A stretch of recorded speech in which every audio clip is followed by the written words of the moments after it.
Voter তালিকায় গরমিলের অভিযোগে 4 জন আধিকারিক এবং একজন কর্মীকে এবার এফআইআর করতে হবে তাদের বিরুদ্ধে এই নির্দেশ দিল নির্বাচন কমিশন জেলা প্রশাসনকে। আপনাদের জানিয়ে রাখি, জেলা শাসককে এফআইআর করতে নির্দেশ দিল নির্বাচন কমিশন। পূর্ব মেদিনীপুর এবং দক্ষিণ 24 পরগনার জেলা শাসককে এই নির্দেশ কমিশনের। ময়না ও বারুইপুর পূর্ব বিধানসভা কেন্দ্রের 4 আধিকারিক ও 1 কর্মীর বিরুদ্ধে এফআইআর এর নির্দেশ। এর আগে রাজ্যের মুখ্য সচিবকে সাসপেন্ড করে এফআইআর দায়েরের নির্দেশ দেয় কমিশন। 4 আধিকারিককে সাসপেন্ড করা হলেও তাদের বিরুদ্ধে এফআইআর দায়ের হয়নি। আর কি খবর রয়েছে জানাবেন আমাদের প্রতিনিধি রুমা পাল। রুমা, জানাও বিস্তারিত। দেখো, নির্বাচন কমিশনের নতুন নির্দেশ এবং এই নির্দেশকে ঘিরে কিন্তু বেশ কয়েক মাস আগেই কিন্তু তোলপাড় হয়েছিল, যেখানে কিন্তু তৎকালীন মুখ্য সচিবকে ডেকে পাঠানো হয়েছিল দিল্লি নির্বাচন কমিশনে। এবং অবশ্যই একদম দক্ষিণ 24 পরগনায় বারুইপুর পূর্ব এবং পূর্ব মেদিনীপুরে ময়নার যে 2 ইআরও এবং এইআরও যারা ছিলেন এবং একজন ডেটা এন্ট্রি অপারেটর ছিল, তাদের বিরুদ্ধে কিন্তু সরাসরি এফআইআর করার নির্দেশ দেওয়া হয়েছিল রাজ্যকে। কিন্তু তারপর দেখা যায় যে মুখ্য সচিব যখন দিল্লিতে যান, দিল্লি থেকে ফিরে আসার পর তাদের সাসপেন্ড করা হলেও তাদের বিরুদ্ধে কিন্তু এফআইআর করা হয়নি। এবং অবশ্যই প্রশ্ন উঠছিল যে তাদের বিরুদ্ধে এতদিন পর্যন্ত কিন্তু কোনো রাজ্য এফআইআর করেনি। সেক্ষেত্রে কিন্তু এবার নির্বাচন কমিশনের নতুন নির্দেশ যে জেলা নির্বাচনী আধিকারিকদেরই কিন্তু এফআইআর করতে হবে। এবার কিন্তু নির্বাচন কমিশন আবার স্মরণ করিয়ে দিল যে কোনোভাবেই কিন্তু তারা রাজ্যের উপর নির্ভর করবে না, যে রাজ্যের মুখ্য সচিবের উপর নির্ভর করবে না যে তাদেরকে এফআইআর করতে হবে কিনা।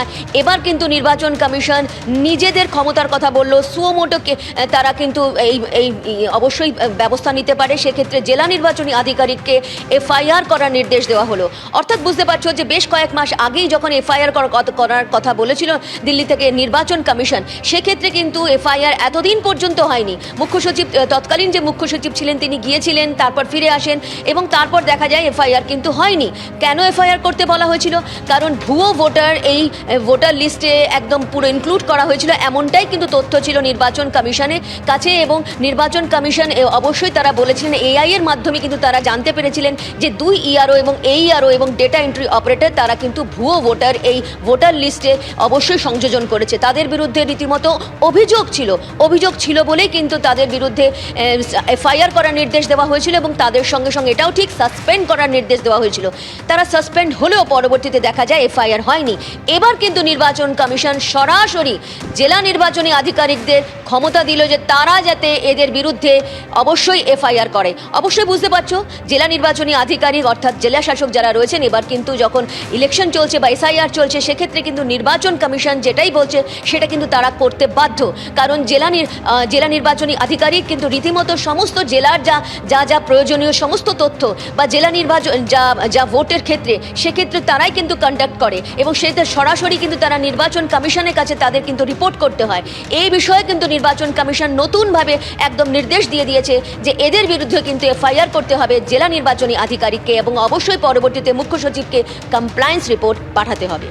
তুমি আমাদের সঙ্গে থাকো রুমা। অর্থাৎ এই যাদের বিরুদ্ধে আগেও অভিযোগ করেছিল নির্বাচন কমিশন, ভোটার তালিকায় গরমিল ছিল, এবার একেবারে তুমি যে কথা বললে নির্বাচন কমিশন স্বতঃপ্রণোদিতভাবে পদক্ষেপ করতে বলল জেলা শাসককে। ময়না ও বারুইপুর পূর্ব বিধানসভা কেন্দ্রের 4 আধিকারিক ও 1 কর্মীর বিরুদ্ধে এফআইআর এর নির্দেশ। এর আগে রাজ্যের মুখ্য সচিবকে এই চিঠি পাঠানো হয় নির্বাচন কমিশনের তরফে এবং দিল্লি পর্যন্ত যেতে হয় রাজ্যের মুখ্য সচিবকে। সাসপেন্ড করে এফআইআর দায়েরের নির্দেশ দেয় কমিশন। এই 4 আধিকারিক কারা? বারুইপুর পূর্বের ইলেকট্রাল রেজিস্ট্রেশন অফিসার বা ERO Debottam Dutta Chowdhury, assistant electoral registration officer বা এইআরও তথাগত মণ্ডল, ময়নার ইআরও বিপ্লব সরকার ও এইআরও সুদীপ্ত দাস। এই 4 জনের মধ্যে ছিলেন 2 জন WBCS অফিসার। এছাড়াও ময়নার অস্থায়ী ডেটা এন্ট্রি অপারেটরের বিরুদ্ধেও ব্যবস্থা নিতে বলা হয়, যদিও ডেটা এন্ট্রি অপারেটরের বিরুদ্ধে এফআইআর দায়ের করা হয়েছিল। কথা বলবো, আমাদের সঙ্গে রয়েছেন আমাদের প্রতিনিধি রুমা পাল।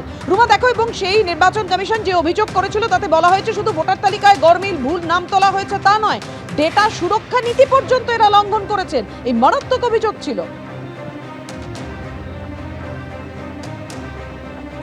দেখো, এরকমটাই। আর যেটা অর্ডারে দেওয়া হয়েছে সেই বিষয়টা একটু উল্লেখ করে দিচ্ছি যে একদম নির্বাচন কমিশন যে অর্ডারে বলছে সেখানে বলা হচ্ছে যে সুপ্রিম কোর্টের 29/21/2000 তারিখে এই মামলা নিষ্পত্তি করে, যে মামলার কথা উল্লেখ করে বলা হয়েছে। সেখানে ভারত সরকার ও নির্বাচন কমিশনের মধ্যে হওয়া সমঝোতার ভিত্তিতে অবশ্যই কতগুলো সিদ্ধান্ত গৃহীত হয়, যেখানে নির্বাচন কমিশনের শৃঙ্খলাজনিত ক্ষমতা অন্তর্ভুক্ত করবে।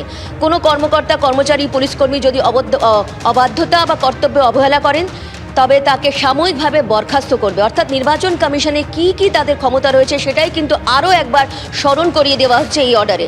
এবং সেখানে বলা হচ্ছে যে কোনো কর্মকর্তা দেখা যায় যদি সংশ্লিষ্ট ব্যক্তিকে তার মূল ক্যাডারে ফেরত পাঠানো বা সঙ্গে সঙ্গে কোনো আচরণ সম্পর্কে উপযুক্ত প্রতিবেদন যদি পাঠাতে হয়, সেক্ষেত্রেও কিন্তু নির্বাচনী দায়িত্ব পালনের সময় অবাধ্যতা বা কর্তব্যে গাফিলতির জন্য সংশ্লিষ্ট কর্তৃপক্ষকে শৃঙ্খলাজনিত ব্যবস্থা নেওয়ার সুপারিশ করা। নির্বাচন কমিশন কিন্তু আবারও তাদের নির্দেশিকার মাধ্যমে বোঝাতে চাইছে যে নির্বাচন কমিশন কিন্তু সুমোটো তারা ব্যবস্থা নিতে পারে এবং তাদের কি কি ক্ষমতা রয়েছে এই মুহূর্তে তারা কিন্তু আরও একবার স্মরণ করিয়ে দিয়েছে। দেখো, বেশ কয়েক মাস কেটে গিয়েছে, এই যে তখন কিন্তু এসআইআর এর অনেক আগেই কিন্তু এই ঘটনা সামনে আসে। সেক্ষেত্রে দেখা যায় যে ভুয়ো ভোটার তারা সংযোজন করেছেন, এই অভিযোগই ছিল। দেখা যাচ্ছিল যে এফআইআর এতদিন পর্যন্ত হয়নি, এখন কিন্তু সরাসরি জেলা নির্বাচনী আধিকারিককে বলা হচ্ছে এদের বিরুদ্ধে এফআইআর করতে। ধন্যবাদ রুমা। এবিপি আনন্দ, এগিয়ে থাকে, এগিয়ে রাখে।